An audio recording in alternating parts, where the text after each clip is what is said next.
दोस्तों, साइकोलॉजी कहती है कि जब आप किसी ऐसे इंसान से मिलते हैं जिससे कि आप पहले कभी नहीं मिले हैं, देन उस वक्त आपके पास सिर्फ 27 सेकेंड्स होते हैं सामने वाले की नजरों में अपनी एक इमेज फॉर्म करने के लिए, एज इन फर्स्ट इंप्रेशन जमाने के लिए। और जैसे कि आपने सुना ही होगा कि first impression is the last impression. इसलिए अगर आपने अपने फर्स्ट इंप्रेशन को अच्छे से प्रेजेंट नहीं किया, देन बाद में अपनी इमेज को सही करना आपके लिए थोड़ा मुश्किल हो जाएगा।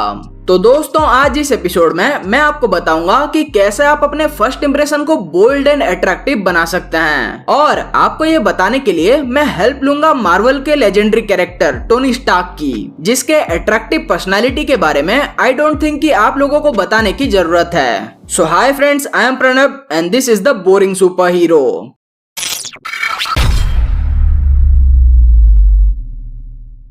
दोस्तों, आज का ये एपिसोड ना थोड़ा सा डिफरेंट होने वाला है, क्योंकि आज मैं आपको वो पॉइंट्स नहीं बताने वाला हूँ जो कि मैंने पहले से ऑब्जर्व करके रखी है, बल्कि आज मैं आपके सामने लाइव आयरन मैन मूवी के एक सीन का ब्रेकडाउन करूंगा और आपको बताऊंगा कि कैसे आप भी टोनी स्टार्क की तरह एक सॉलिड फर्स्ट इंप्रेशन क्रिएट कर सकते हैं। और दोस्तों, जिस सीन का आज हम ब्रेकडाउन करने वाले हैं वो है आयरन मैन 1 मूवी का वो वाला सीन जिसमें टोनी स्टार्क पहली बार क्रिस्टीन एवरहार्ट से मिलता है, जो कि कुछ ऐसा है। Excuse me, Mr. Stark. Christine Everhart, Vanity Fair magazine. Can I ask you a couple of questions? She's cute. She's all right. Hi. Hi. Yeah. It's okay? Okay, go. So now let's begin our breakdown. तो दोस्तों, पहली बार मिलने पर ही किसी को भी impress करने का जो पहला पॉइंट हम टोनी स्टार्क की पर्सनालिटी से सीख सकते हैं वो है नेवर बी डेस्परेट। यानी कि जब भी आप किसी से पहली बार मिलते हैं तो एक ही बार में उन्हें अपना पूरा अटेंशन मत देना, रेदर थोड़ा सा टाइम लेके धीरे धीरे अपनी अटेंशन उनकी ओर डाइवर्ट करना।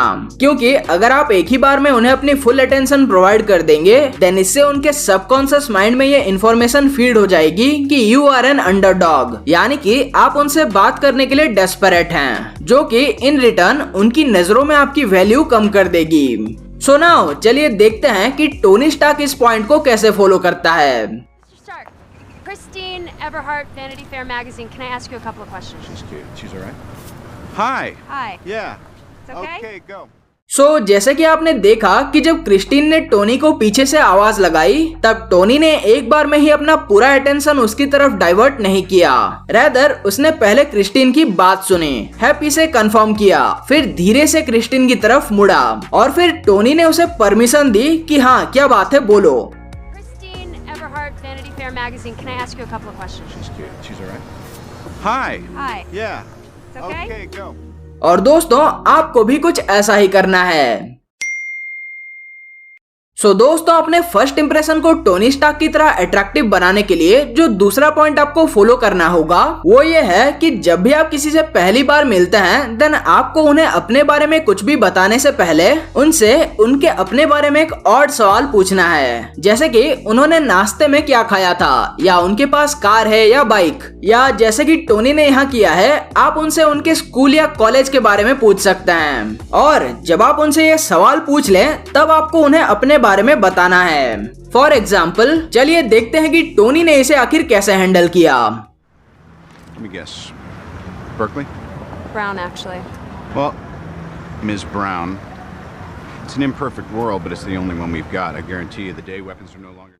तो दोस्तों, जैसे कि आपने देखा कि जब क्रिस्टीन ने टोनी से अपना सवाल पूछा, तब टोनी ने डायरेक्टली उसका जवाब देने के बजाय उसने क्रिस्टीन से उसके कॉलेज के बारे में पूछा और फिर जाके उसने क्रिस्टीन के सवाल का जवाब दिया। Let me guess. Berkeley? Brown, actually. Well, Ms. Brown, it's an imperfect world, but it's the only one we've got. I guarantee you the day weapons are no longer. सुनाओ, ऐसा करने से आखिर होगा क्या? तो दोस्तों, जब आप किसी से पहली बार मिलने पर उनसे उनके बारे में कोई अजीब सा सवाल पूछते हैं जो कि उन्होंने उस मोमेंट पर एक्सपेक्ट नहीं किया होगा, देन इससे उनका सबकॉन्शियस माइंड कंफ्यूज हो जाता है कि आखिर इसने ऐसा सवाल क्यों पूछा, and in return the chances are high कि इसी वजह से वो आपको एक लंबे समय तक याद भी रखेंगे। A lot of people would also call that war profiteering. Tell me, do you plan to report on the millions we've saved by advancing medical technology or kept from starvation with our IntelliCrops? All those breakthroughs, military funding. So friends, अपने first impression को Tony Stark की तरह bold बनाकर कुछ ही seconds के अंदर सामने वाले को इम्प्रेस करने के लिए जो तीसरा पॉइंट आपको फॉलो करना पड़ेगा वो दरअसल इस एपिसोड का सबसे इम्पोर्टेंट पॉइंट है, और वो है कॉन्फिडेंस। यानी कि जब आप सामने वाले को इम्प्रेस करने की ऑब्जेक्टिव से उनसे बात कर रहे हो, देन यहाँ इससे इतना फर्क नहीं पड़ता कि आप बोल क्या रहे हो, बल्कि फर्क इससे पड़ता है कि आप ये कितने कॉन्फिडेंस के साथ बोल रहे हो। और हाँ, यहाँ एक बात का और ध्यान रखना कि आपको कॉन्फिडेंटली बात करने के साथ साथ सामने वाले से एक प्रॉपर आई कांटेक्ट भी बनाए रखना है, क्योंकि जब आप सामने वाले की आंखों में आंखें डालकर बात करते हैं तब उनका ध्यान आप क्या बोल रहे हो उस पे ना जाके आप उस बात को कितने कॉन्फिडेंटली बोल रहे हो उस पर जाता है। फॉर इंस्टेंस, यहाँ आप टोनी को देखिए। Also call that war profiteering. Tell me, do you plan to report on the millions we've saved by advancing medical technology or kept from starvation with our IntelliCrops?